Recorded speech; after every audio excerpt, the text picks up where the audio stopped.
we go. What's going on, everybody? Welcome back. It is Wednesday, and it's the big thing.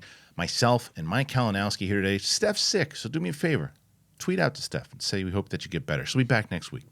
And you know who also might be back?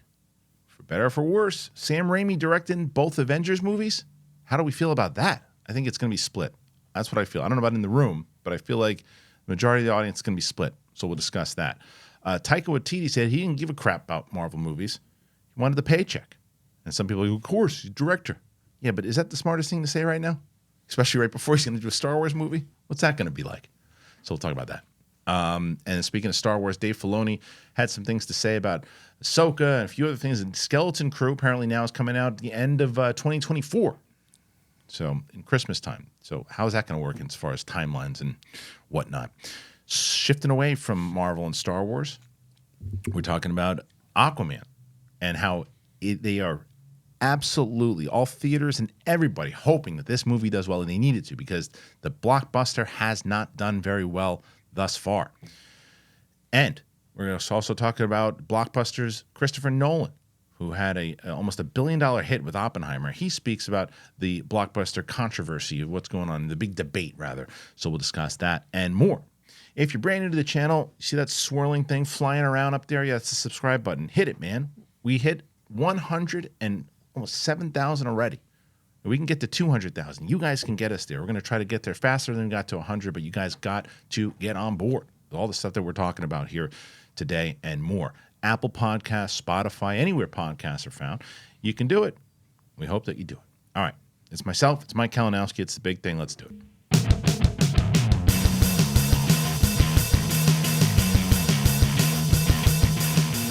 Welcome back, ladies and gentlemen. Big thing. Wednesday. It's myself, Kristian Harloff, Mike Kalinowski. Yeah. Yeah.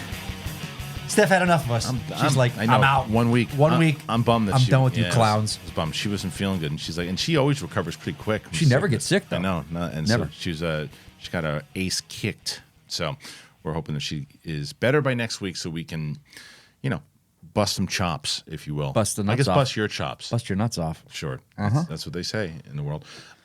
There's a lot to talk about, Mike. And you were listing it off there. I'm like, Jesus. Tons. I mean, that's, strike's over. Tons of news coming out every day. We always have stuff to talk about. And to me, the story that I really wanted, and I don't really know where you stand on this, so okay. I'm very curious.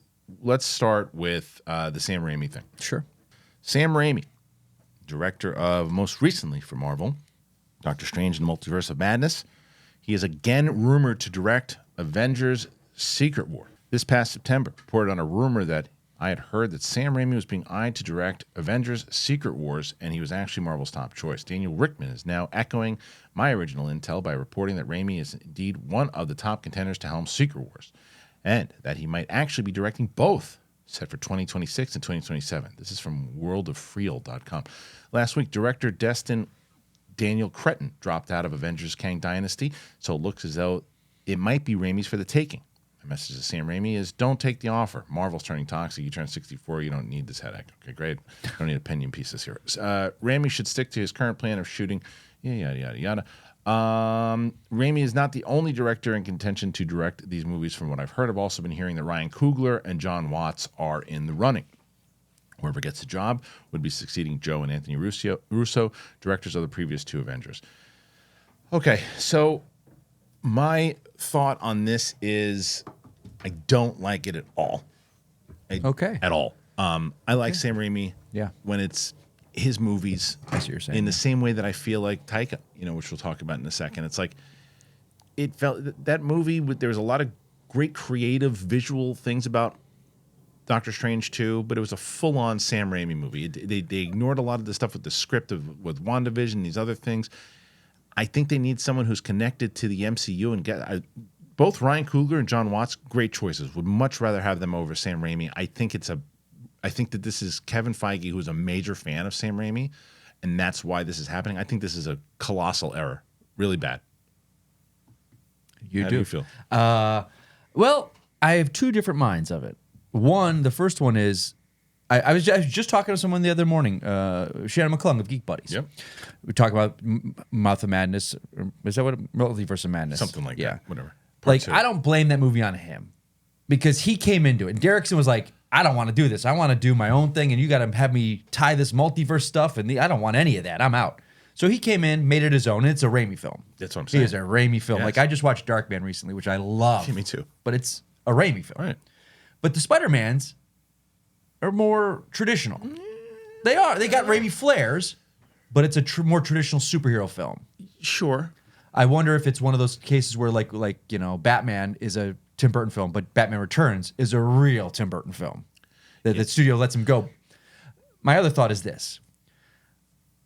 At this point with Marvel, why are you even talking about these movies? You don't know what the hell's going to happen with which characters are going to be in it because audiences are not.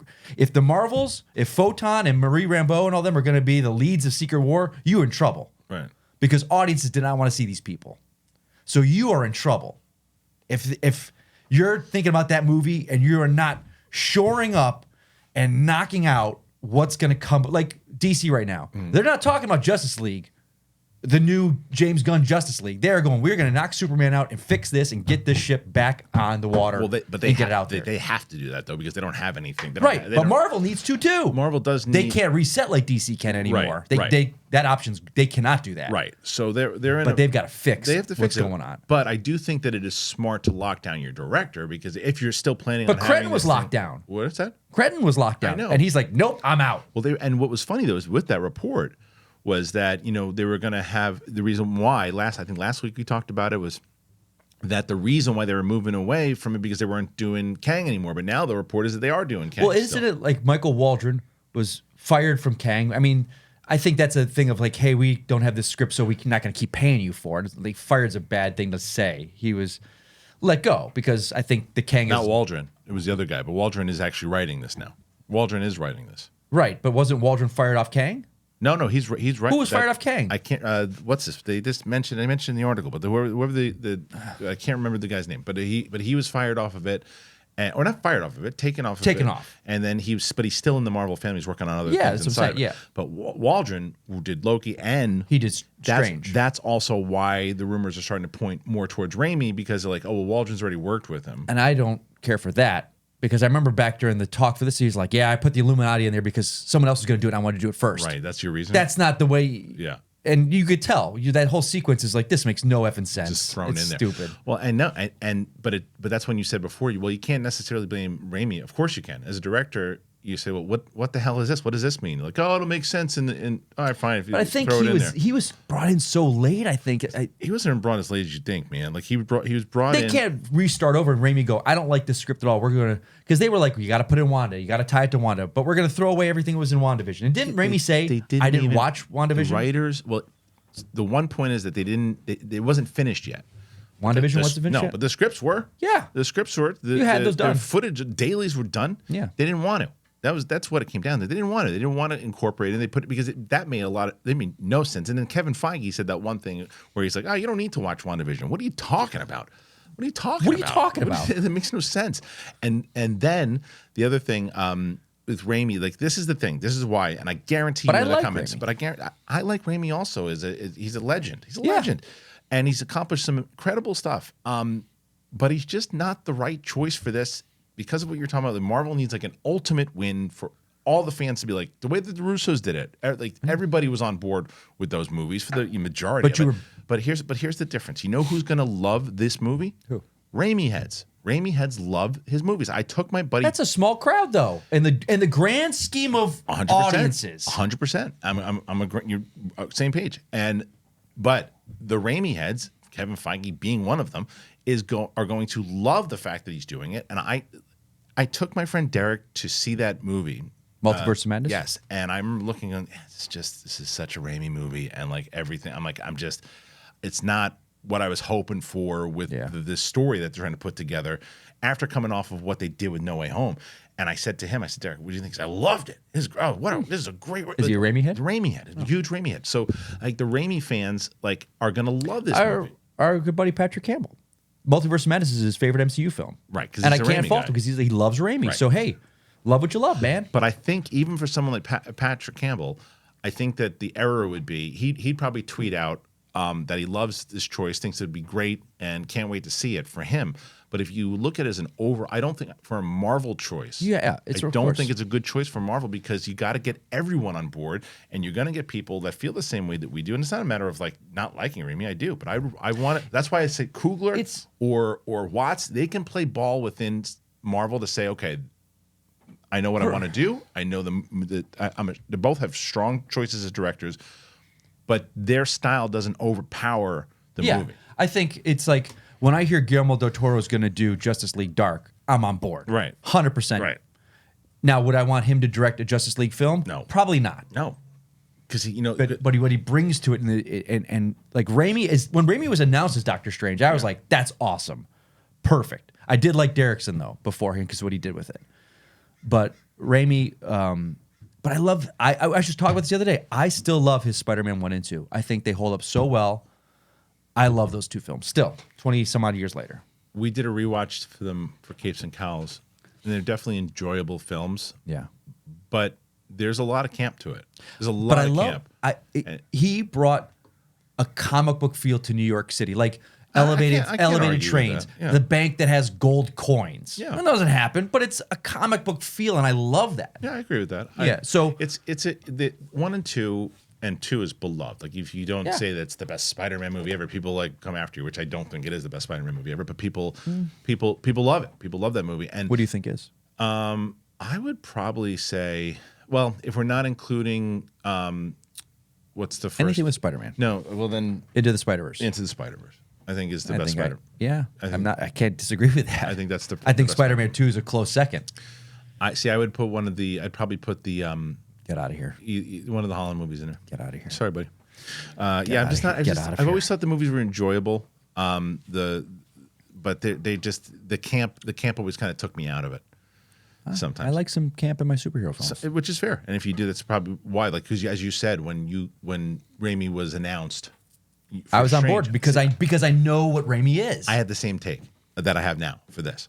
When Raimi was announced, I was like, my worry is it's going to become a Raimi movie, and that's exactly what it became. Doctor Strange kind of would. I think if he was not beholden to any, if he was to have directed the first Doctor Strange, I don't know, dude. Like the feel of it, like even like creatively, is that piano scene like? Is it like really wonderful to look at, and is it absolutely like genius creativity? Yes. Does it feel out of place? Like it just kind of thrown in there? Like, watch this cool thing. My friend said that the other day too. We were talking about that scene. He's like, I love that scene. He's just like, it just didn't make any sense. It just didn't make any sense. It looks cool, but it's about as Raimi as you get. It's about as Raimi as you get, and you're like, there's not a lot of filmmakers that could pull that off. Wasn't it Bonnie Somerville? She's in number 2, doing the whole it's a Raimi thing. She's part of a Raimi thing. Of course she is. And look, I think it's a poor choice. I just do. I think that you're getting to a place where it's the same type of thing where I get you. And it'll go into our next story where I think it's especially now after these comments that Taika Waititi keeps making. To have him do a Star Wars movie right now is a bad move. Do you hear what the one thing he said about it? Oh, well, there's two different things. Yeah. Let me say this: the first thing he said about. Are we talking about what he said about Marvel films? Yeah. Let me. Let's move into it. Okay, because then it's going to dovetail into the Star Wars thing. All right, Taika Waititi's talking a lot. And someone's upset. Recently, he had no interest in. He said he had no interest in joining the Marvel Cinematic Universe before directing Thor: Ragnarok. Appearing on the Smartless podcast recently, he said he only accepted writing a Thor film because he was poor and he needed to feed his kids. You know what? I had no interest in doing one of those films. It wasn't on my plan for my career as an auteur, but I was poor and I just had a second child, and I thought, you know what? This would be a great opportunity to feed these children. And Thor, let's face it, it was probably the least popular franchise. I never read Thor comics as a kid. That was the comic I'd pick up and be like, ugh. And then I did some research on it, and I read one Thor comic on around 18 pages or however long they are. Waititi added that it was Marvel reaching out to him that he realized that they had creatively run dry with the character. I think there was no place left for them to go with that. I thought, well, they've called me, and this is really the bottom of the barrel. The candidness likely stems from Waititi a few weeks back indicating that he will not be involved in a fifth Thor movie, even as he said in the same interview with Insider, I love Marvel, I love working with them, I love Chris Hemsworth, and compares it to being in an open relationship and that he might still get back into bed with them one day. He also appeared on the Kelly Clarkson show this week and was asked about his Star Wars project. Once again, he confirms the project is proceeding ultra slowly, but he has a tone in mind.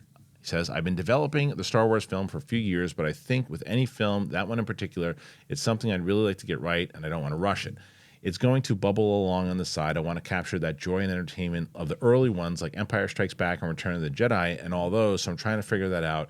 It'll happen.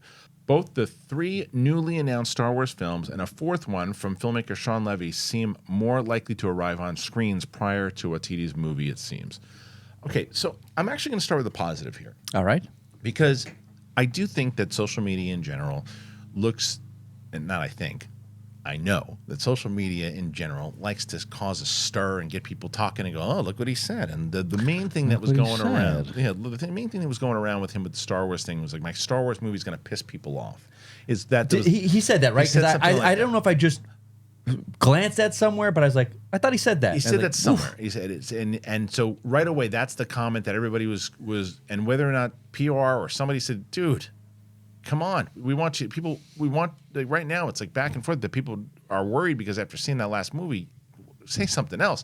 This comment that he said that he wants to make it more like the original trilogy and he's taking his time.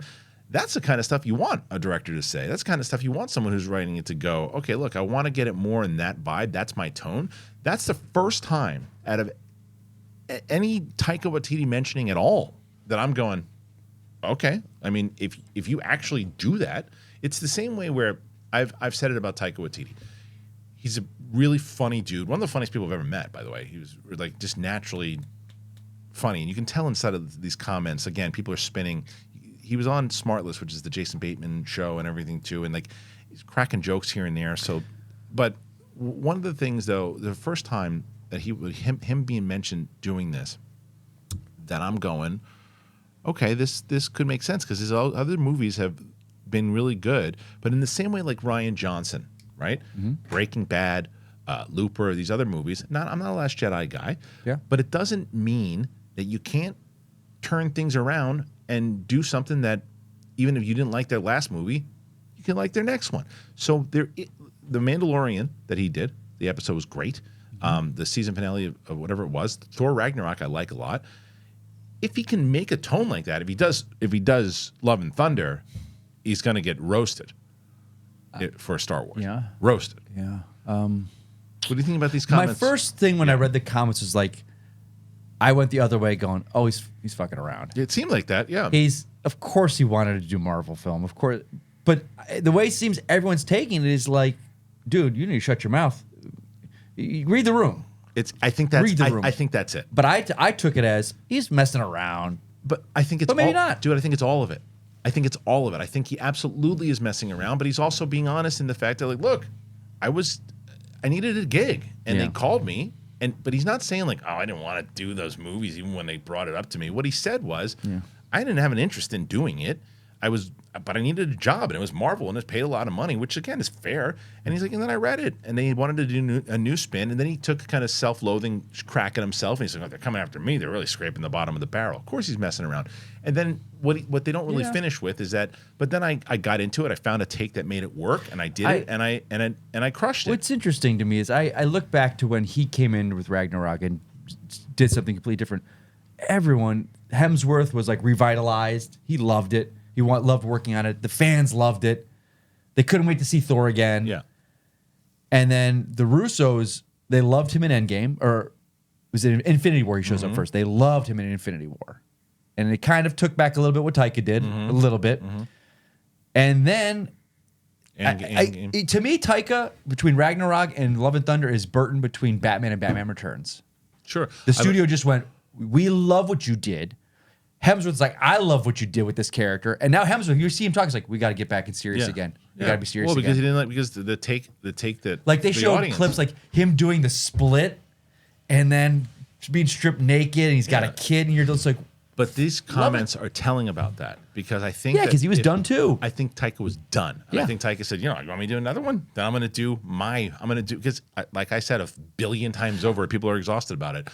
Feige said this is a Taika Waititi movie. That's a mistake. Like, and Taika even knows it. I think he did his own movie. Like with anything, I think they needed to have a little more reign on him in Love and Thunder. Yeah, and they did in the way that they. Again, but they didn't need to. But it's what scares me about the writing side of it is because when he's directing it and he adds his spin inside of it, you get stuff like the Mandalorian finale, you get Ragnarok. Yeah. When he's writing the full thing, you get Love and Thunder. Yeah. He can't help but be funny and goofy. It's who he is. It's who he is. And I didn't see his new movie, the soccer movie. What's it called? One shot goal. One score. One last shot. Last. I don't know. Whatever the fuck it's called. Kick these balls. But the Michael Fassbender one, it's got mixed reviews. But what I saw, majority from the reviews is that it was fairly generic with sports movie, feel good movie, and that it looked like the same trope that you see, like a guy going to deal with losers and they bond together in love and they have the big game and they win. So he's on this right now. He was up here, and now he's right here. And remember, Thor, Love and Thunder, as much as I would put it in my lower 3 Marvel movies, it might even land at the last. It still made money. It made a lot of money. So he's still coming off of a win there, even though maybe not critically or at least fan wise. But I'm telling you, I think that these comments that he made, and I still stand by, I don't really want to see him do a Star Wars movie. But I liked these comments about Star Wars anyway. Yeah. And even though because I tweeted it out where a gif of oh shit. Just of Jeff Goldblum going to the comments, about the Marvel stuff. But I saw that. But when it comes down to it, it's like when you read it at a kind of context, you could look at he's like, I don't want to do that stupid movie. That's not what he was saying. No. What he was saying was that at the time he didn't have a gig. He didn't give a shit about Thor. He looked into it and he did it and it worked. But that said, I think it helps because we Alan Taylor did Dark World and people would say it's a snooze fest. I know a lot of people that do like it. I do like it. I don't mind it. I watched it recently.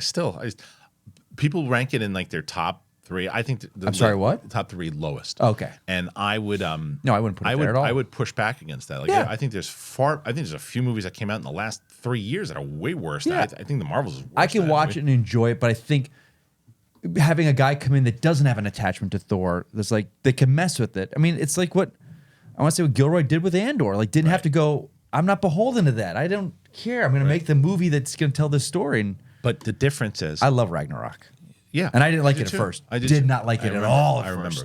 But as you bring it up, Andor, the difference with Gilroy is Gilroy doesn't do the thing from what I heard. How true it is, I don't know. But with JJ wanted to do JJ. JJ didn't want to hear from anybody. Yeah, JJ didn't want to hear from anybody.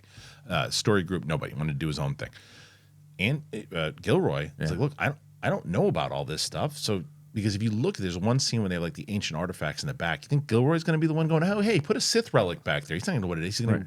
Who knows what should be back there? Well, that's why I'm sure Taika listened to Feige and go, I don't know. This is do this, say this, you can do this. A couple things. Throw this Hela, in there. the birth and the seemed daughter. Like he did that more in Ragnarok. Sure. Because I'm telling you, it seems like a full on, it's like if they were hey, now we want you to spoof Thor for a little bit, and we'll put it as a special. That's what Love and Thunder feels like for the most part. There's like 20 minutes of serious. Now stuff. thinking about it, what felt Taika-ish in the first one, Ragnarok, but it felt within this context of the story, that whole thing of them doing the play of Asgard. Yeah, of course. Like that, but it worked. You're making fun of the material, but there's a lot of still stuff that he's got it. inside of that first one that feels Taika, but it just doesn't. Same way we were talking about Raimi before. Yeah. It just doesn't overpower it. Yeah. Doesn't That's a overpower big thing. Yeah. Speaking of overpowering, Yep. Sometimes your day can overpower you, but you want to have energy, man. And I'm telling you, that's why AG1, that's the way to go.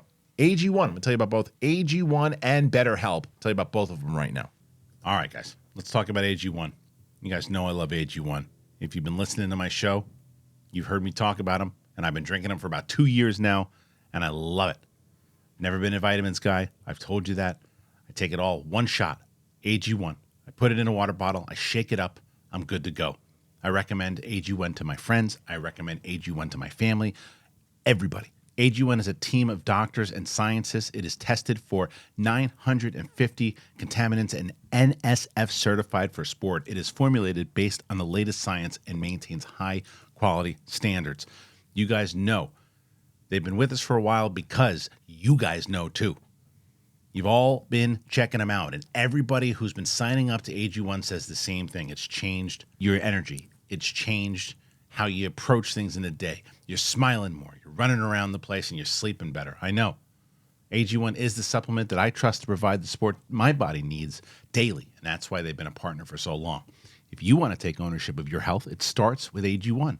Try AG1 and you get a free 1-year supply of vitamin D3, K2, and 5 free AG1 travel packs with your first purchase. Go to drinkag1.com/bigthing. drinkag1.com/bigthing. Check it out. This episode is sponsored by BetterHelp. I know that the end of the year season gets tough for a lot of people, man. There's a lot going on for a lot of people. It is one of the toughest times of the year. A lot of people look forward to the holidays. Sometimes you might struggle with the seasonal blues. There's a lot I think about during the holidays, and it's tough. It is. This time of the year can be a lot. It's natural to feel some sadness or anxiety about it. I know I do. But adding something new and positive to your life can counteract some of those feelings. Therapy can be a bright spot amid all of the stress and the change. Something to look forward to, make you feel grounded, and give you the tools to manage everything going on. You guys have heard me talk about BetterHelp, and I mention it every single time. She's cool with me talking about it because BetterHelp helped her tremendously, and that's Roxy Stryer. There's someone in my family who has benefited very much so from BetterHelp and talking. So it really makes a change. If you're thinking of starting therapy, give BetterHelp a try. It's entirely online. It's designed to be convenient, flexible, and it's suited to your schedule. You fill out a brief questionnaire, you get matched with a licensed therapist, and then you switch therapists anytime for no additional charge. Find your bright spot this season with BetterHelp. You visit BetterHelp.com/bigthing today, and you'll get 10% off your first month.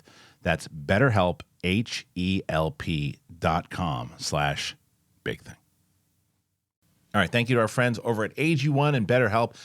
As I mentioned to you guys many times over, as the Christmas holiday is coming, if you want to support the show, if you're able to support the show, and as we get closer to the holidays, think about doing that, man. Think about looking at one of our sponsors, looking into it, especially if you need someone to talk to. Please check out BetterHelp and get some energy going with AG1. All right, let's get to the next one. Mike, I want to switch it up a little bit. Okay. Actually, let's stick with Star Wars. Let's stick with Star Wars for a second. Let's talk about some Filoni stuff. This is from an interview with Vanity Fair's Anthony Breznican. Dave Filoni and the main cast of Ahsoka talked about Vader, their characters, Baylan Skoll, and whether or not they think there's going to be an Ahsoka season 2. One of the first things addressed is the Darth Vader of it all. Why bring him back? Was that really him in the world between worlds? And how did Hayden Christensen approach the character at this point in the Star Wars timeline?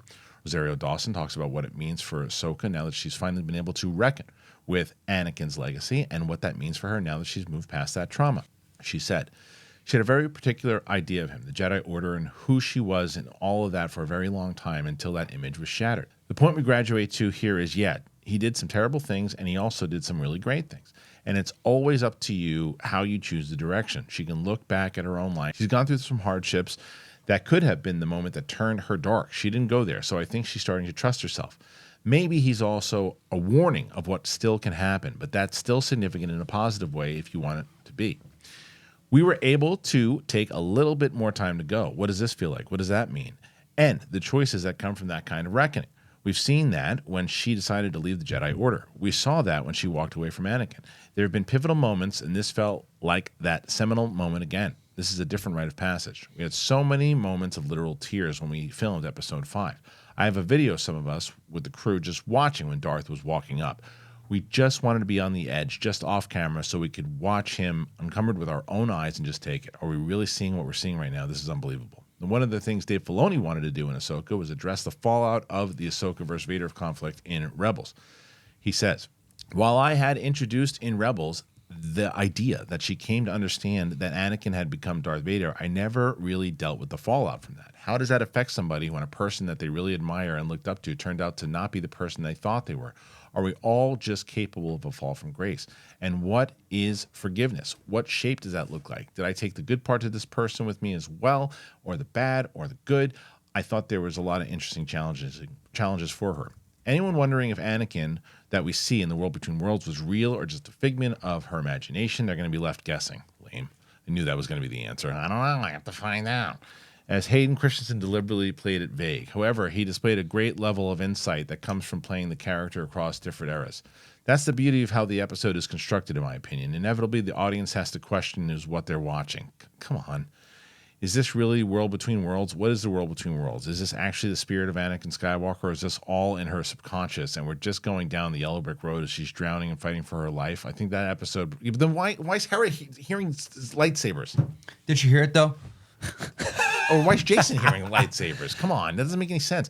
There's a lot to unpack potentially. I was getting to play with a version of this character that I hadn't before, and that was the all-knowing, all-powerful Jedi Master who could wield both sides of the Force, light and dark, at will, and maybe the power to save Ahsoka's life, which also is interesting because it's the power that was trying to achieve when she pledged herself to the dark side. I hated that answer. Unsurprisingly, Filoni also prefers to leave it open to interpretation, stating that he's reluctant to touch Anakin post-Return of the Jedi to not spoil George Lucas' story and his intentions for the character. The stuff that we talked about first with Rosario Dawson's comments, I loved, right? It's like getting back in there. Of course, you see him in the suit. You see all these things happening. This is what I told you last week. One of the things I'm worried about with Filoni taking over. It's like this, like the subtle, quiet J.J. Abrams box and all these things. You got to figure it out. The mystery box, yeah. What are you talking about? You set up World Between Worlds of this thing that was clearly a thing that they were able to access because the Emperor was getting into it, and Ezra was able to figure out how to go through it. And they had this whole big, amazing episode on the Clone Wars and Rebels. In Rebels, how they could access the World Between Worlds. Like it was a thing that they were able to do. And then you're like, well, you have to guess whether it was real or not because someone like you doesn't even know. Wait a minute, I don't know if that's real or not. It's not. It wasn't. The writing was terrible then. If that was the case, what he just explained, he wrote that awfully.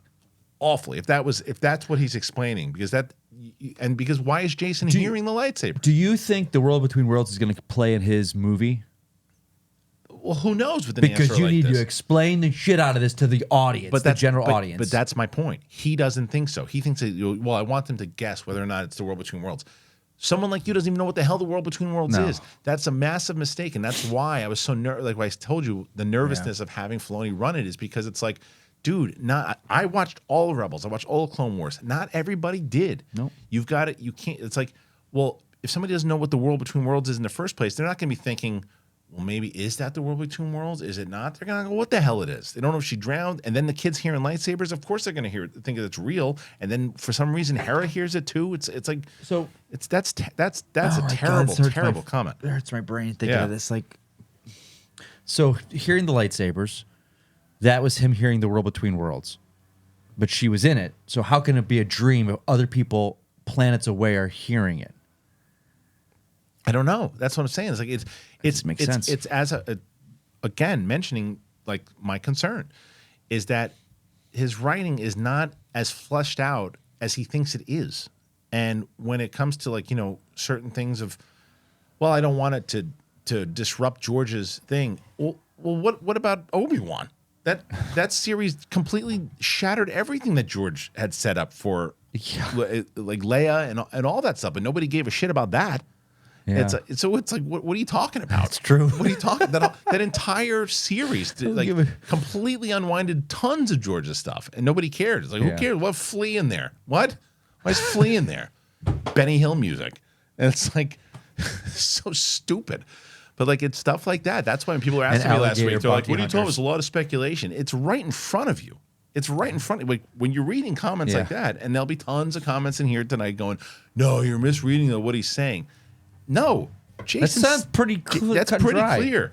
I want him to guess. You're not David Chase. You're not David Chase. Like David Chase had earned the kind of writing where you're going, and that pissed a lot of people too with The Sopranos. At the end, it's like, well, you got to with his death and stuff.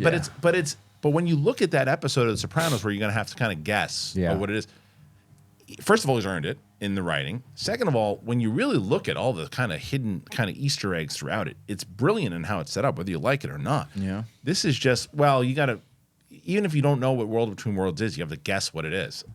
What? Just tell us. Is it time travel? Is it not time travel? Like, are you going to use it again? Are you not? If he uses it again down the road, like you said, he's got to make sure that he explains it. I don't know. I just time travel is World Between Worlds could be time travel. Well, exactly. The fact that you don't even like, and some people say, well, it's not time travel, and we've gotten that. I've gotten that comment before. And so in Rebels, the end of season 2, Ahsoka's fighting Vader. They have this big battle, and then Ahsoka pushes Ezra out of the way. It looks like this whole thing collapses. Everybody thought Ahsoka could be dead, right? Yeah. And Vader gets out. You see Vader at the end of it. He's kind of like. It's a great scene. It's a really brilliant scene, and he's walking out. And he's kind of breathing, and but he survived. And you don't know what happened to Ahsoka. You finally find out how Ahsoka was saved is that Ezra, when he's in the world between worlds, he pulls her out of that scene. So essentially, he's reaching into time and grabbing her. People are like, Filoni says it's not time travel. Again, a comment that makes no sense. Of course, it's time travel. He's good. He's reaching back into time and he's traveling through time to grab her and put her out. It's like, well, time's not linear. The world between worlds, a Deus Ex Machina, where it's like a fix-all. Whenever we need we have a problem, we can throw this in there, and it's gonna. We can pull them out. We can pull this out. No, I think that but it's not time travel, but it's dreaming. But if someone gets in a bind where we really need them to not be in a bind, and it's a story thing we did, we can. But that's why when people say it's not time travel, it's like, well, the whole point. He goes, he walks over with Ahsoka right afterwards, and he's about to save Kanan, who winds up, sacrificing himself, and he goes to go get Kanan, and Ahsoka goes, "Don't, because it's going to affect things." That's time travel.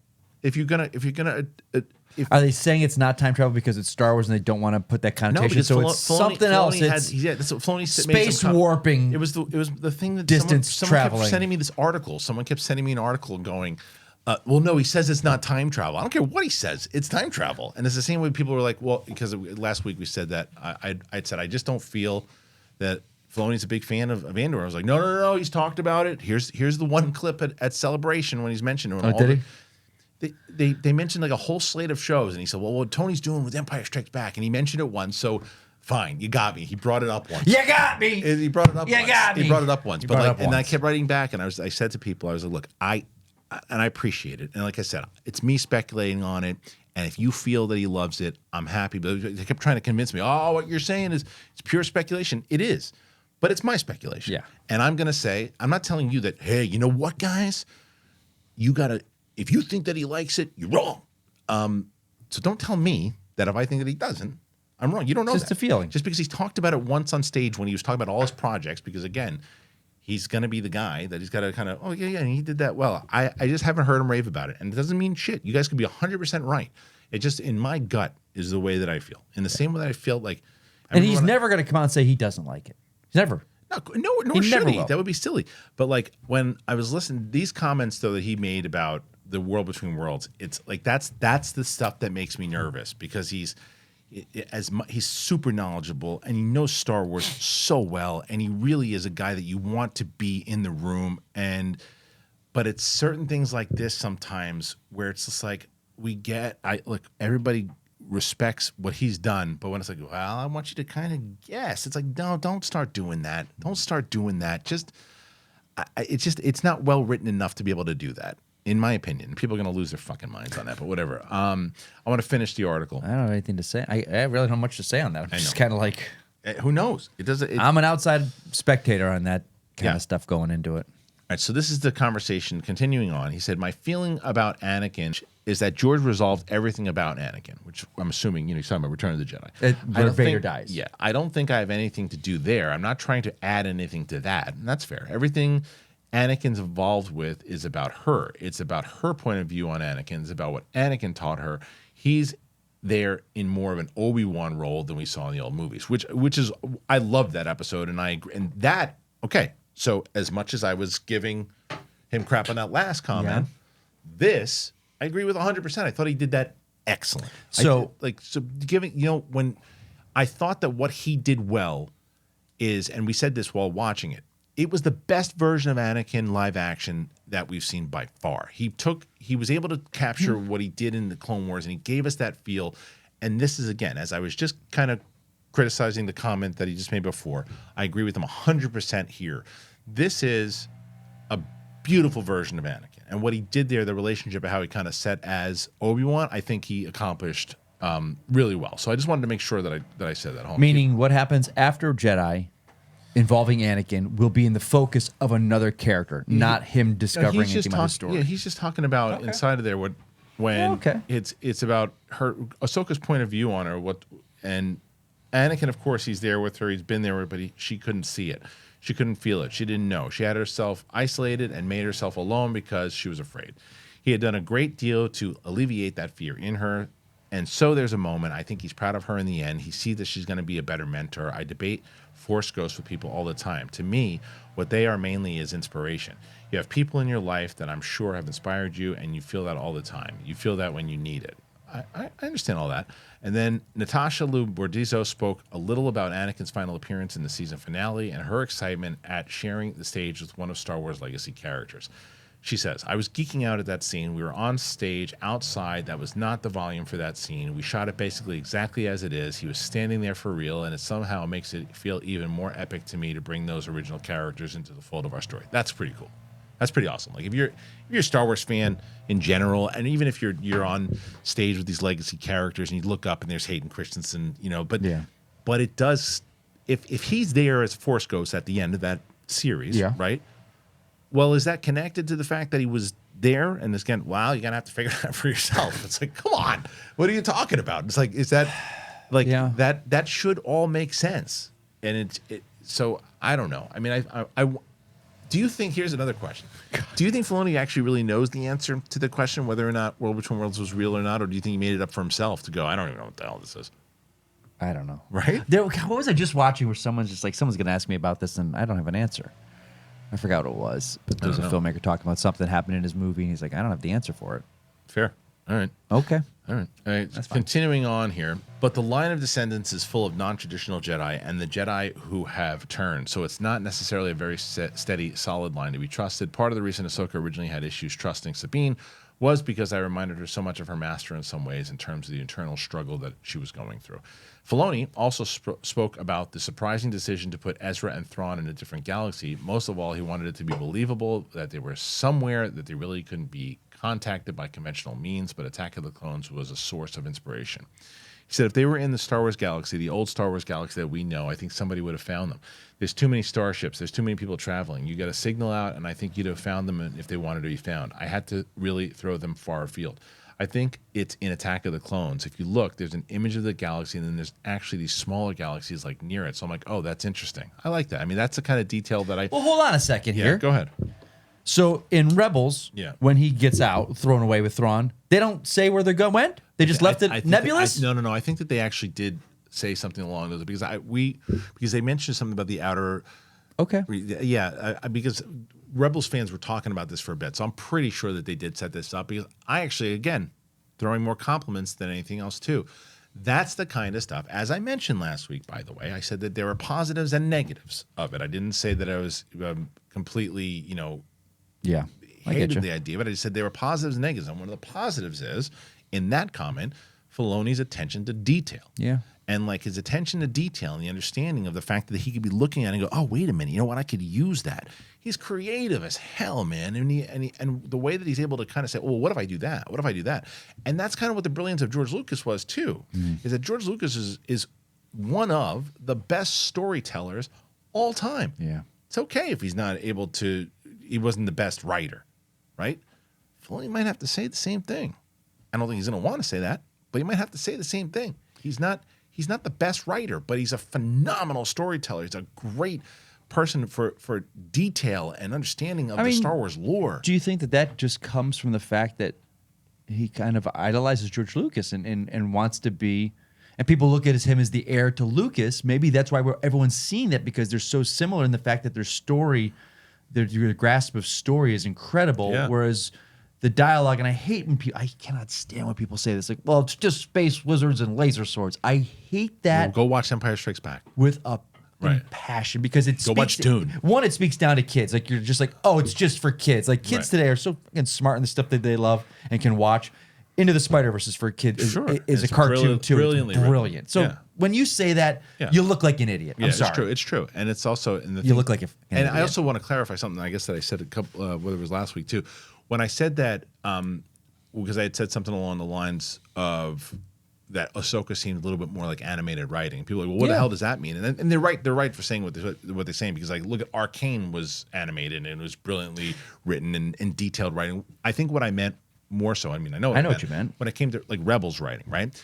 And people are like, well, Rebels was written wonderfully as an animated show. Like if you watch that, and it was also meant for Disney Junior when it came out. So if you transfer over the Rebels episodes from animated and put them on live action, it doesn't play the same way. I'll tell you that right now. It's a different medium. Yes. It just is. Right. And although with Arcane, did you watch different. Arcane? I did not. Dude, Arcane is awesome. You could transfer over Arcane and put that into live action like that. Really? Yeah. Then what's what's the difference? Again, as I mentioned, written for Disney Junior, where it needed to be. You have to balance that particular show to be good for children and adults. Yeah. Arcane is written for adults.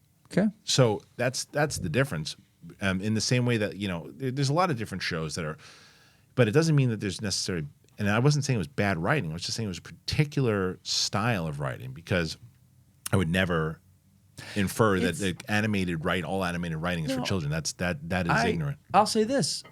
One of the best interpretations of Batman is Batman the Animated Series. But if you took the script as it's written for an animated show, Batman, any episode, and just film that as live action, you'd laugh at it. Yeah. You would, because it's done with the voice actors in mind, and they can, like Kevin Conroy's famous "I am the knight, I am Batman" famous line. You say that in live action, you get laughed at. Right. But on cartoon, it's phenomenal and chilling, and every time he says it, it's great. But you film Christian Bale saying that, and you're just like, "Nah, this is ridiculous." Yeah. It's a certain different. medium. Yeah. All right. What do you guys think on all this stuff? And we went into it for quite a bit. Make sure you comment. Let us know. And yeah, man. So before we move on, Mike, I do want to tell you: have you been managing your money with Rocket Money, like I've been telling you? No, you're losing money left and right. Rocket Money, everybody. Go to Rocket Money, and then obviously with that Rocket Money, manage it and get to DraftKings Casino. I'll tell you about both of them right now. Hey, Rocket Money. How much do you guys think that you're paying a month on subscriptions? Yeah, that's what I thought. Most people think they're $80, $82. Yeah, right. You're paying closer to around $200. And that is why I use Rocket Money. What is Rocket Money, Kristian? Thank you for asking. I'm going to tell you, me. Rocket Money is a personal finance app that finds and cancels your unwanted subscriptions. It monitors your spending, and it helps you lower your bills. And it's all in one place. It has over 5 million users and counting. Rocket Money has helped save its customers an average of $720 a year and $1 billion in total savings so far. Stop wasting money on things you don't use. Cancel your unwanted subscriptions and manage your money the easy way. Go to rocketmoney.com/thing. That's rocketmoney.com/thing. rocketmoney.com/thing. Step into a world of nonstop action on DraftKings Casino. Play the classics. Play blackjack, play roulette, slots. Plus, enjoy exclusive games that you can't find anywhere else. All you have to do is sign up, you select the offer, make the deposit, and start playing from a full suite of games. Download the DraftKings Casino app now and sign up with the promo code BIGTHING. New customers get a deposit match of up to $500 in casino credits when you deposit $5 or more. Only on DraftKings Casino with the promo code BIGTHING. If you have a gambling problem, please call 1-800-GAMBLER or visit www.1800gambler.net. In Connecticut, help is available for problem gambling. Call 888-789-7777 or visit ccpg.org. Please play responsibly. 21 and up. Physically present in Connecticut, Michigan, New Jersey, Pennsylvania, West Virginia only. Void in Ontario. One per opt-in new customer. Minimum $5 deposit. Max match 500 in casino credits, which require one-time playthrough within 7 days. See terms at casino.draftkings.com/player's choice for eligibility, terms, and responsible gaming resources. All right, guys. Thank you to both Rocket Money and DraftKings Casino. Both of the links are in the description, and I always pin all of our wonderful sponsors to the first comment below. So make sure you check it out. And as I said, Christmas holidays coming in. What's up? We got nothing. I just no. Just look at my phone. I'm very proud of you. All right, let's move on past this, and let's get to some comments that Christopher Nolan made about the blockbuster debate. All right.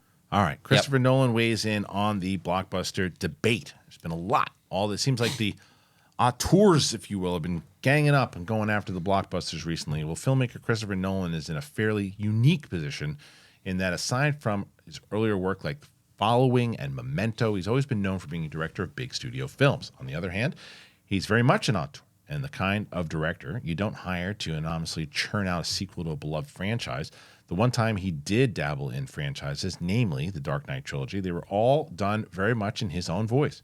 In a recent interview with the Associated Press, the Oppenheimer and Prestige director was asked to weigh in on the debate of how Hollywood has become over-reliant on superhero films and blockbusters based on existing IP. Nolan stands up for the big films, calling them a crucial part of the film industry, which needs a variety of projects to keep the ecosystem healthy.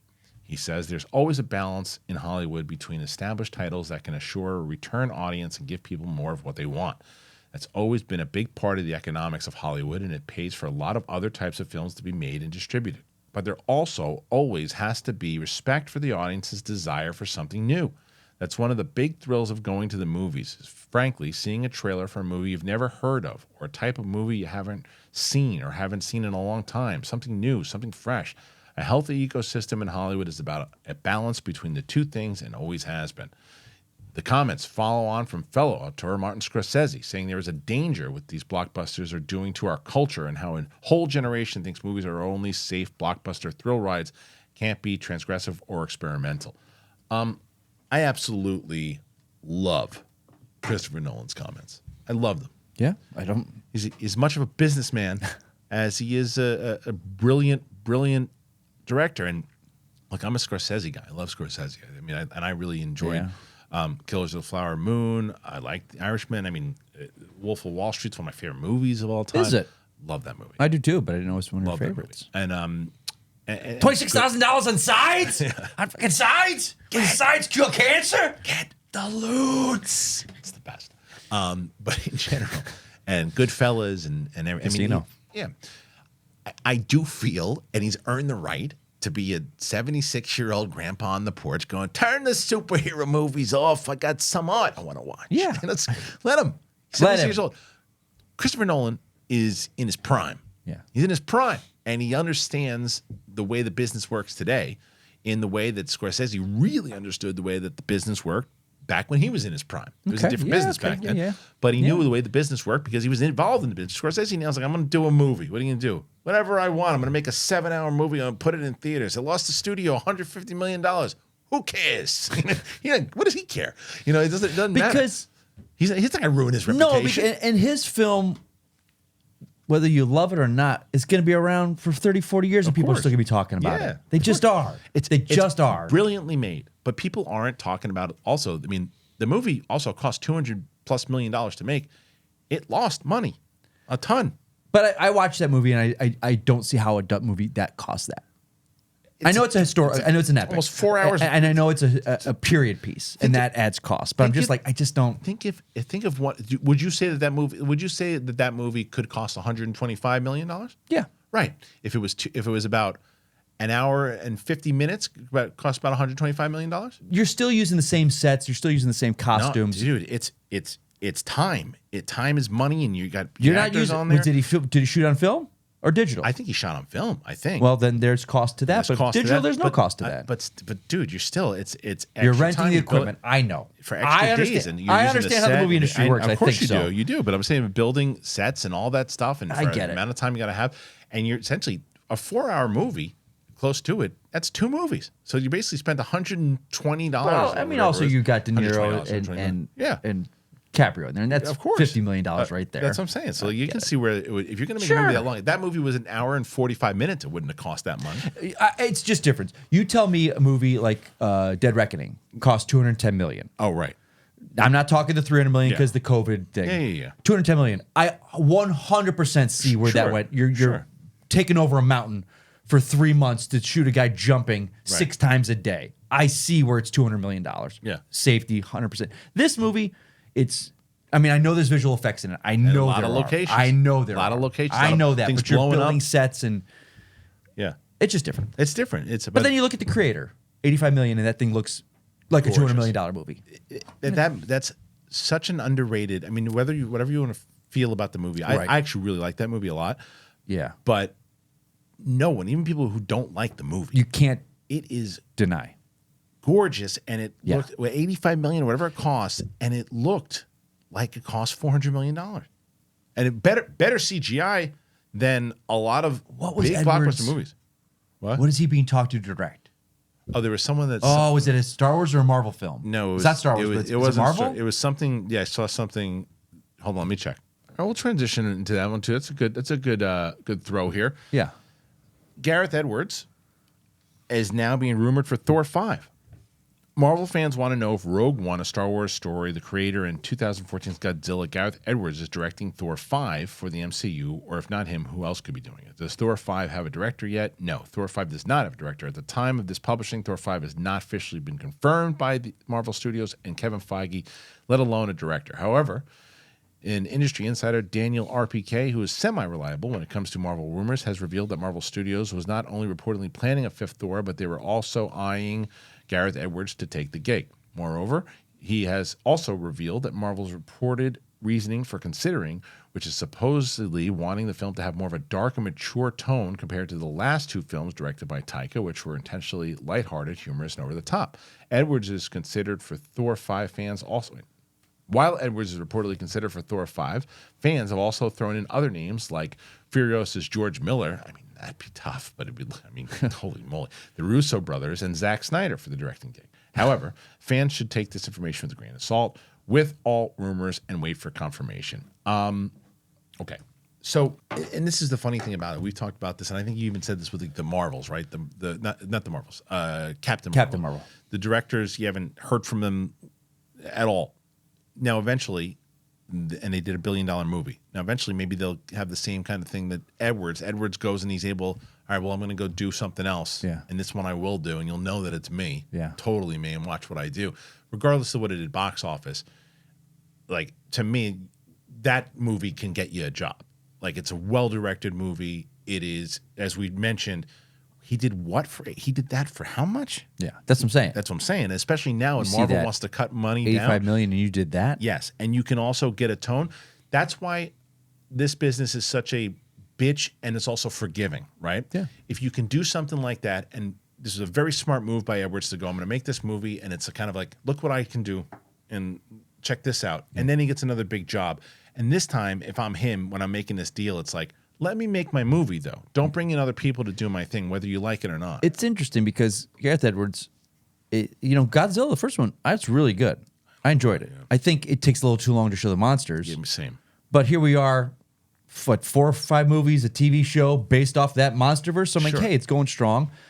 I think he's kind of like Ryan Johnson, like after Last Jedi, whether you love it or hate it, went and was like, not Last Jedi, Rogue One. Rogue One. No, Ryan Johnson. Oh, Ryan Johnson. Yeah, I said like him. Okay. Last Jedi, and then whether you love it or hate it, whatever divisive, but then went and created, Knives Out. Yeah, right. Beloved. That's what I'm saying. Like and so Gareth Edwards, and now Ryan Johnson is like, yeah, he's got the juice. He's doing what he loves, and he's like, if you want me Ryan again. Johnson's different though, because Ryan Johnson, for a lot, even as much as divisive as that movie is, Last Jedi, there are a lot of people who love that movie, right? 100%. Rogue One is loved, and most people, and I put a poll on this recently, most people, when you put what is the best Star Wars movie that has come out in the Disney era, it's Rogue One. No one gives him credit for it because they know he didn't direct it. I saw one person, some people, they put it as their least favorite Star Wars film of all time. Rogue One? Yeah.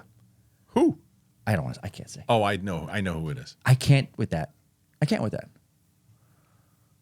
Love what you love, but it's a phenomenal It's a great story. Movie. It's a great story. But let me ask you this. So you just said about directing, and he didn't direct it. Well, I shouldn't say. But let me rehab. Regardless, he didn't direct the whole movie. But he let me certainly say directed that a lot of it. in our circle of film Twitter, we know that. Yeah, or we're aware of that. We don't know what the thing is, but to general audiences, they don't know. And like in that article, the director of Rogue One, that's his first. Like, boom, he should get the credit for it. Absolutely, because he also played ball. Right, he played ball and he never spoke out about it. And everything he did what he had to do. It's just the fact that like if you got to be able to put the pieces. He together. played ball, but he played ball. But like it's the worst kept secret ever. I mean, you haven't watched The Boys, but they actually they crack kind of like a joke inside of it at one point. You're like, oh, like everybody knows it, but he's paid for it, did his thing, and was able like years later finally does a movie. And this is a good. I like Gareth Edwards a lot. I really do. And I loved what he did with the creator. I really did. And I was bummed that it didn't make more. But but it's a great calling card. It's a great resume thing. I don't think it not doing well was his fault, a fault of the film. No, it wasn't. I don't think so either. It's like one of those things where 3-4 years from now, or when it gets a life, when it's more available, people are going to be like, how did this movie not do well? It's fantastic. I'm discovering it on Netflix and this and that. I saw it at the time. And again, cost is, I saw a big argument recently been happening a lot about just movie theaters and the cost. And it's with the Disney thing and everything where they're just like. Well, it's this whole thing that Nolan and everybody's talking about.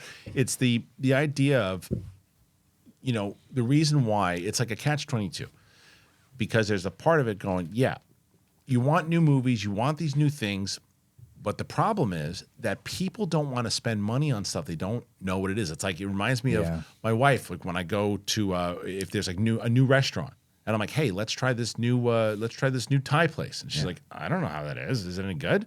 And I'm like, I don't want to be adventurous tonight. I don't know if it's, what if we get the stomach problems from it? It's like, and it's the stomach problems. Whatever. I'm gonna shit myself. I'm gonna shit myself. If I have bad food, I haven't heard enough about it. And it's like, well, do we want to go on Old Faithful to where we know we're gonna go? And it's very similar to movies, to where you're gonna go to the movies and you're gonna say, okay, but we're getting to the problem now where the Old Faithfuls are giving you the shits. 100%. And it's like, and that's why they're not doing as well. Yeah. Because it's just like, oh, well, they're just gonna get it's like when a restaurant becomes a chain restaurant. Yeah. And it's just like you don't have the original chefs kind of doing the same, you know what I mean? It's like the same recipe, and you're like, oh, this is like, it's like when McDonald's. It's like after a while, it's like, fine, it tastes good in the airport every once in a while. But yeah, man. So and that's why the budgets come down, and you do something like, if you can make a Thor movie for like $120 million, you're gonna make money on it. It's like, sure, the goal has to be, because the studios got greedy, and like they always do, but they got really greedy when you had that burst of these movies making $1 billion left and right. Someone said, Disney, this is the first year it hasn't happened. They made $1 billion for like the past 7 years, at least one film. And like, I forgot what year they listed in the past couple of years. 7 of their films made $1 billion.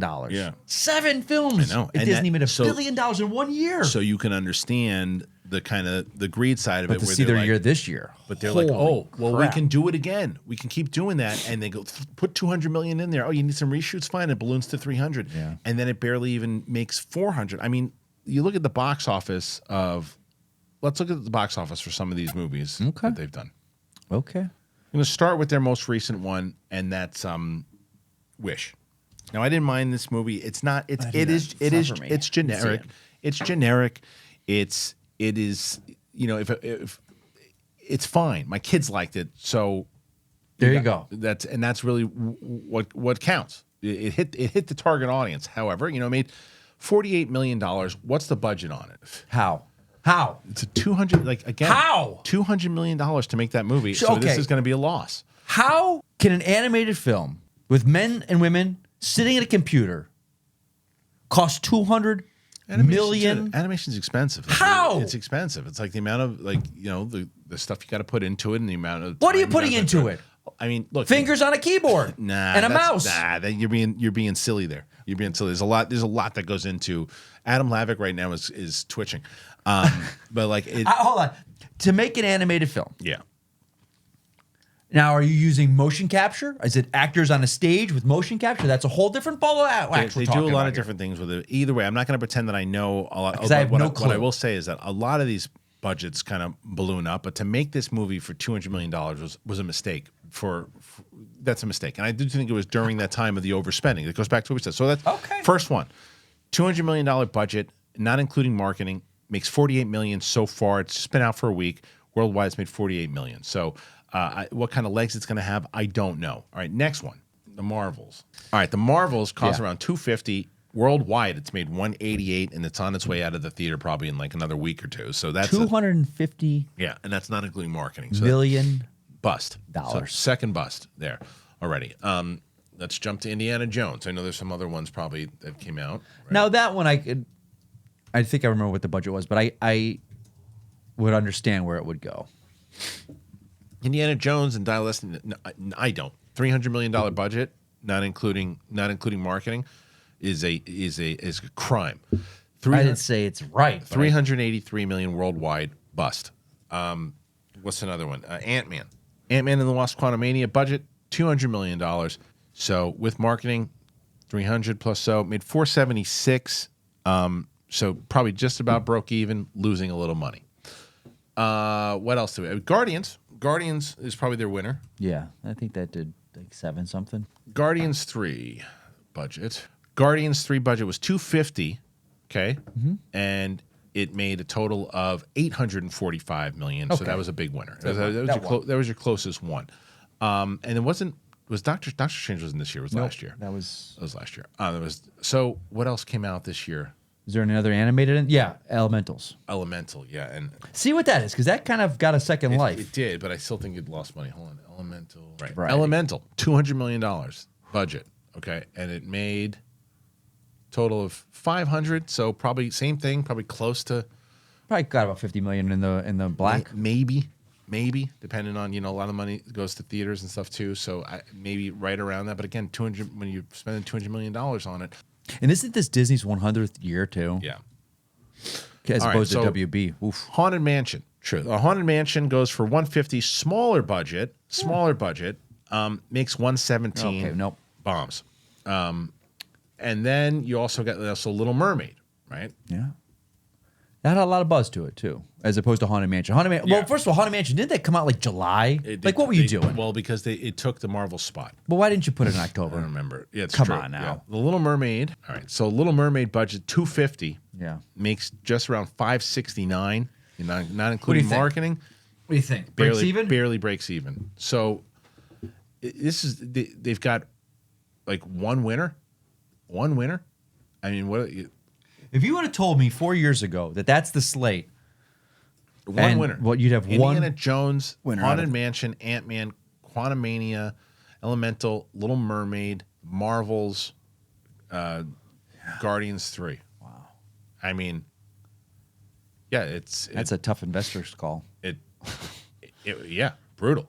Absolutely. I mean, this is like got to be one of their worst years ever. It's like all those movies lost money except interesting. That one.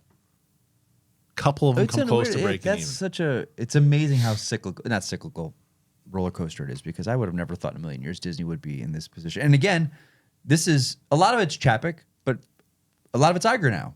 Yeah, I mean, because Iger controls marketing and this and that. Well, and that's all his, but now, I mean, you can only market what you have, but right. You also now the question is, because of all that, going back to that Gareth Edwards conversation, because of this now, you've lost all this money. Iger has to put the iron fist down and say, do not go over this budget. If you do, you are fired. Do not go over this budget. You will not get any more. This is how you have to make this movie. But, okay. Yeah.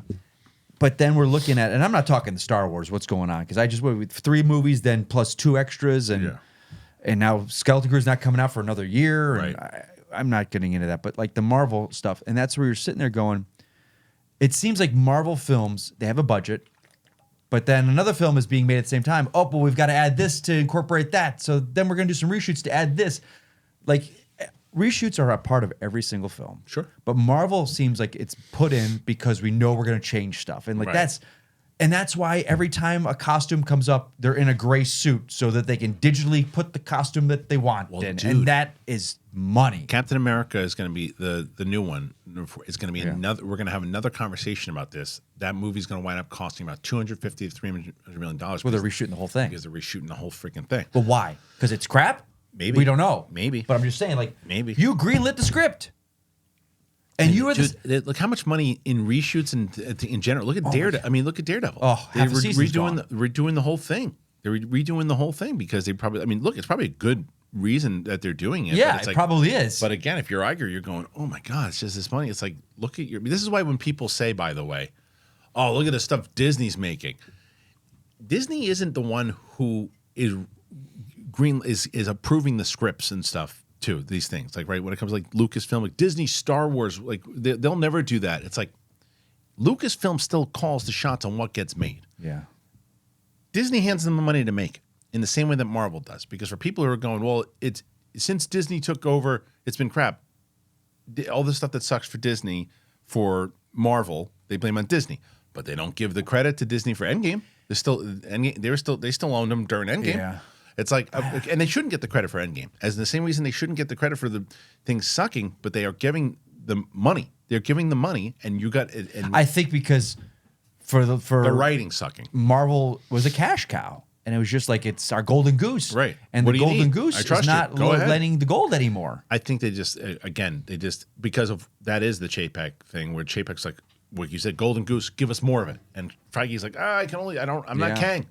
We got this Disney Plus series. This Disney, you got to give us some shows for this. Give us some shows. We want 2 shows out, and we want 3 movies. And he's like, holy shit. And there's only so much you could do. So I'm very curious. This is why, like, the last part of the Chapek thing was the Marvels. It was. Was that his last? It was like the last one. It was already coming out, and so Deadpool starts. It is to me as important as Superman to DC. Really? Yeah.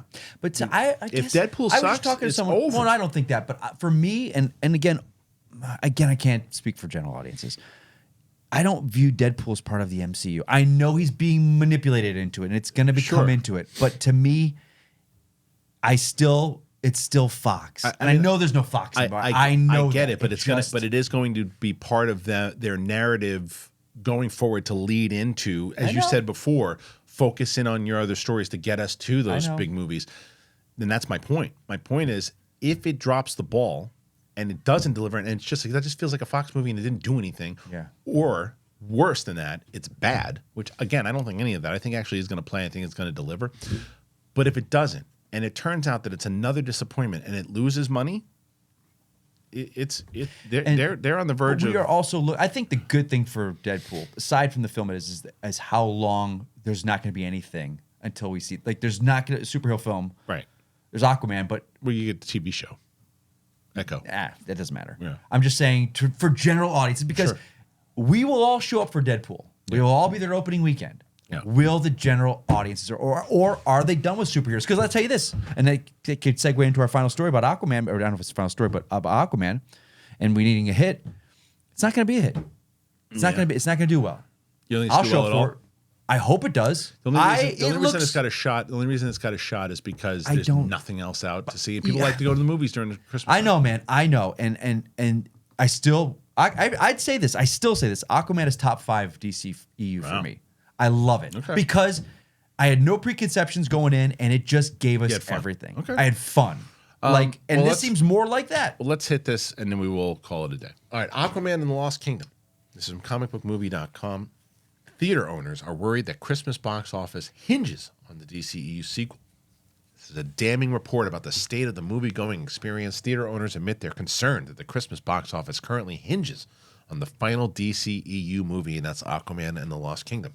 This time last year, no one would have predicted the runaway successes of movies like Barbie and Taylor Swift: The Eras Tour. Similarly, we are betting none of you expected to see such dismal box office hauls for The Flash and The Marvels. Heading into the holiday season, there's no Spider-Man No Way Home or Avatar: The Way of the Water to save the day. Instead, we're getting movies like Wonka and Migration, along with the final DCEU movie, Aquaman and the Lost Kingdom. Variety has spoken with a number of theater owners, and they all have one thing in common: they're worried. You can't look at the release schedule between now and the end of the year and find one movie that stands out like Avatar as the big film. Phoenix Theaters owner Corey Jacobson tells The Trade. Exhibitor relations analyst Jeff Bach adds, the holiday season is on the shoulders of Aquaman, and that's not a good shoulder to put anything on. That's a great quote. The main concern is that if Aquaman and the Lost Kingdom doesn't take off, theater owners will find themselves with a lot of empty screens. Jeff Logan, the owner of Logan Luxury Theaters, seems disillusioned. Studios have IP, and they think it's a golden ticket, but it's oversaturated. We've seen it all before multiple times. Those things aren't events anymore. They aren't rare. It's just this month's superhero movie. It's a great quote. The first Aquaman movie overperformed, opening to a so-so $67 million before later grossing $335 million in North America and $1.15 billion worldwide. The hope now is the sequel can replicate that runaway success, but after 3 DCEU flops in 2023, it doesn't seem likely. James Wan and Jason Momoa, along with Patrick Wilson, Amber Heard, Yahya Abdul-Mateen, and Nicole Kidman, return in the sequel to the highest-grossing DC film of all time, having failed. All right, that's still insane. When I hear that, that is read the it, highest one. It's insane to me. Over Batman, Superman, and Wonder Woman. Over the of those the Trinity. Like, over the DCEU, right? Is it over DC or is it? No. Okay. I think Dark Knight. Is it Dark Knight? Yeah, it's got to be. And Dark Knight Rises. But yeah, no, I think the DCEU of this era. But it's insane. So, but you look at it though, and I think echo your sentiment. I don't think anybody thinks this movie's going to save it. It's certainly not going to have like Avatar numbers it's like, and I know people have talked about this, like, oh, they don't understand what James Gunn and the reset. I will forever think that was a terrible time to announce James Gunn when he came on TV and had that thing about we're doing this. It's like slate was gone at that point. Anything that came after that, it's just going to hurt. It's going to hurt. Yeah. Like, you just can't, like... Well, and again, Shazam wasn't good. But it's a catch-22 because... You had to do it. You had to do it. Because it's like... Because you were in planning. Your stuff was good casting. Because what are you going to do? He was behind the 8 ball. Because here's the thing. Looking about all the news that has come out about it so far and the casting and Superman and all that, if you...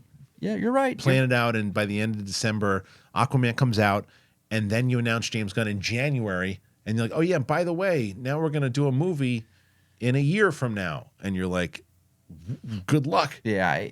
He's captaining in a ship in just incredibly ridiculous waters that had to navigate. But that's why. But the audiences, I know people on Twitter's like, only us at Film Twitter, we know about the resetting. No, it's out there in the world. They know that there's going to be I'm actually with the people I'm part of the people that you're mocking because they're really because the casual audience doesn't know about this James Gunn stuff. Like my friend, again, my friend. So they just think so then they don't know because they don't care because it's what that dude said, the theater guy.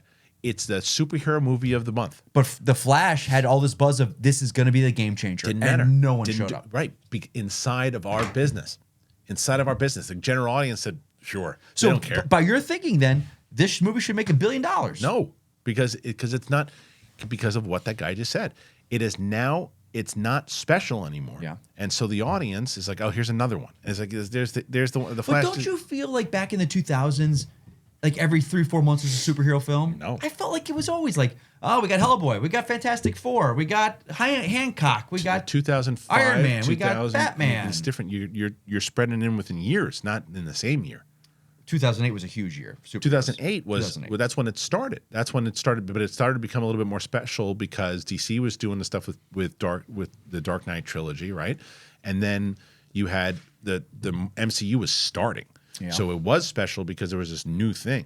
Now it's just like, okay, well, it's like you said before, it worked. So now do another one. And we're still in that plan. It's Disney Plus and Marvel movies at the same time. It's a lot. You've got 7 projects in a year. There's That's just ridiculous. tons of it. And subpar stuff. Yeah. It's a reason why Guardians hit. It was a good movie. And it was a third movie of a popular franchise. I'd say that because I was like, I had said that of this year. I was like, Guardians is going to be bulletproof because it's the final. Everyone's saying this is the last time we're seeing this cast together. Right. It's James Gunn going out with the characters. Yeah. This one's going to be bulletproof. We can't judge superhero fatigue off of the Guardians. You can't. That proved true. And you can't prove it. You can't judge the MCU off of it because it doesn't even connect to any of the stuff they're doing. Right. It's the end of there's end of their trilogy. There's no. So I'm saying I don't think Aquaman's going to do well at all. But it's going to hurt theaters. I think it's going to be. But like I just found out about migration. I work at Universal, and we've got the billboards up like a week ago. I was like, "What? What's that?" Right? Huh? That's the name? Migration? Do you know how I found out about it? My 6-year-old. Yeah. My 6-year-old was just like, "I want to see Migration." I was like, "What the hell is that?" Yeah. And as I see, you want to talk about marketing? I know. And I saw it when we were watching the Thanksgiving parade. What does that have to do with Christmas? Nothing. Don't know. I didn't see the movie. Not that anything has met, but like. You always felt like, it's the holidays. What does Aquaman have to do with Christmas? I know, but for me, there was always a Bond movie at the holidays. Always a Bond movie at the holidays. I mean, there's certain things they definitely look. The theater experience right now is in a very different situation, and streaming has done that to it too. Yeah.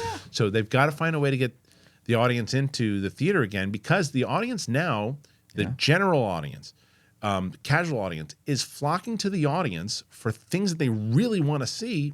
Taylor Swift, right? Like, sure, that's for sure. The concert film, the Beyonce film will do well too. By the way, the Beyonce concert film will do well. Barbie did very well. That was the Barb and Oppenheimer. Oppenheimer did that really was well. An event. Yeah. That was they couldn't plan that.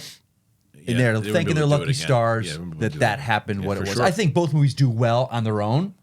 But in the way that if there was no Oppenheimer with Barbie, I think Barbie would have done very well. I don't know if it would have hit $1 billion. Same with Oppenheimer. I think it would have done maybe 5, 6, either way, 700. All right, it's a supersized episode. I hope you guys enjoyed it. We talked about a lot, so make sure that you guys comment, let your voices be known. Anything we talked about here today, please let us know. Do you think that Aquaman's going to be able to save theaters, or 2024 really has to be the year that everybody tries to catch up? What say you? Again, comment. Mike, where can they find you? At Mike Kalinowski. That's it. It's pretty easy. Yeah, man. All right. For me, guys, right there. See that thing swirling around? Hit the button. Get us to 200,000 faster than we got to 100.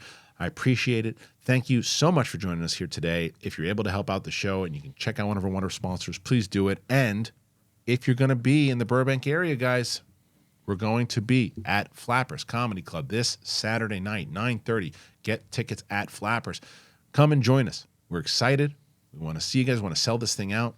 It's going to be probably the last live show we do in a very long time, so we hope that you can join us. All right, for myself and Mike Kalinowski, thanks. We'll see you next time.